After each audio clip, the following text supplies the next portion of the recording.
माहूर शहरातील सर्व धर्मीयांचे श्रद्धास्थान असलेल्या बाबा सोनापीर दरगाह परिसरात सामाजिक वनीकरण विभाग नांदेड यांच्या वतीने अटल आनंदवन घनवन प्रकल्प अंतर्गत राबविण्यात येणाऱ्या मियावाकी पद्धतीच्या वृक्ष लागवड मोहिमेचा शुभारंभ सोमवारी श्री आनंद दत्तधाम आश्रमाचे मठाधीश, महाराष्ट्र शासनाचे स्वच्छता दूत तथा ब्रँड एम्बेसेडर राष्ट्रसंत साईनाथ महाराज वसमतकर यांच्या हस्ते वृक्षारोपण करून करण्यात आला। या प्रकल्पांतर्गत सुमारे 2.5 एकर जागेत टप्प्याटप्प्याने 30,000 वृक्षांची लागवड करण्यात येणार असून पहिल्या टप्प्यात 12,000 वृक्षांची लागवड केली जाणार आहे। मियावाकी पद्धतीने राबविण्यात येणारा हा माहूर शहरातील पहिलाच घनवन प्रकल्प असून जिल्हाधिकारी राहुल कर्डिले तसेच सामाजिक वनीकरण विभागाचे उपवन संरक्षक संदीप चव्हाण यांच्या मार्गदर्शनाखाली हा उपक्रम सुरू करण्यात आला आहे। या कार्यक्रमास सामाजिक वनीकरण विभागाचे वन परिक्षेत्र अधिकारी एस.एच. संघई, बाबा सोनापीर दरगाहचे मुतवल्ली मुजावर बाबर, अहमद फकीर मोहम्मद, वनपाल सूर्यवंशी, एस.बी. दासरवाड, ग्राम महसूल अधिकारी चंद्रकांत बाबर, पत्रकार विजय आमले, वसंत कपाटे, मनोज कीर्तने, राज ठाकूर, आनंद दत्तधाम आश्रमाचे प्रवक्ते भाऊराव पाटील हडसणीकर, इलियास बावाणी, सय्यद किरमाणी, वनरक्षक एस.डी. खामकर, सारिका माहुरे, गीते, विशाल डोईफोडे यांच्यासह अनेक मान्यवर व नागरिक मोठ्या संख्येने उपस्थित होते। कार्यक्रमाचे सूत्रसंचालन वनरक्षक एस.डी. खामकर यांनी केले तर आभार प्रदर्शन वन परिक्षेत्र अधिकारी एस.एस. संघई यांनी मानले। कार्यक्रमाच्या निमित्ताने पर्यावरण संवर्धनाचा संदेश देत मोठ्या प्रमाणात वृक्ष लागवडीचा संकल्प करण्यात आला।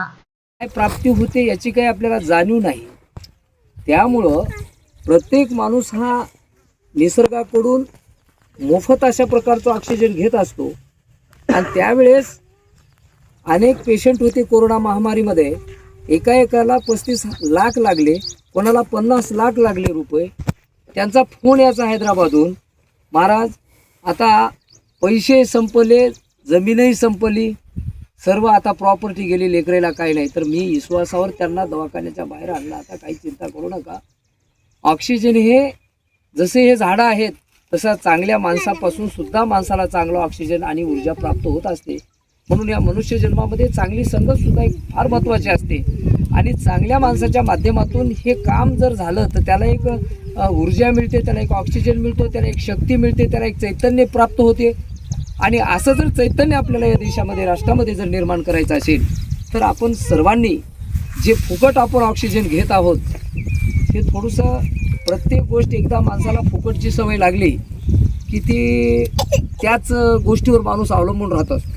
म्हणून आपण परिश्रम आणि आपण कसं वृक्षारोपण करता येईल हा जो अटल आनंदवन घनवृक्ष लागवड प्रकल्प, तर हे कालच माझ्यापाशी आपले बाबरजी या दर्ग्याचे मुख्य पुजारी हे माझ्याकडे आले होते। महाराज तुम्ही आवश्यक आहात, ठीक आहे। या कामासाठी मी सज्ज झालो, थोडंसं काम मी टाळलो, ते थोडंसं लेट केलं मी 3 वाजता। आणि या कामाला महत्त्व का दिलं तर वृक्षारोपणापासून आपल्याला काय त्याची प्राप्ती आहे हे मला जाणीव असल्यामुळं। आणि वृक्ष वल्ले आम्हा सोयरे, खरं जर खरा पाहुणा करे सोयरे, तर आपले कोण जर असतील ते आपले वृक्ष आहेत याची जाणीव प्रत्येकाने ठेवावी। संजय घोगरे, विदर्भ न्यूज, माहूर। श्रद्धा फैमिली शॉपिंग में जाएंगे हम सभी, साड़ियों की नई डिजाइन देखो यहीं से लाएंगे। श्रद्धा फैमिली शॉपिंग में जाएंगे हम सभी, लेडीज जेंट्स बच्चों की हर फैशन लाएंगे सभी। फैशन के सफर में आप भी आगे ही आगे बढ़ते चलिए, क्योंकि बिजीलैंड का सबसे बड़ा आलीशान भव्य showroom Shraddha family shopping and mall, Busyland complex, Nandgaon Peth, Amravati.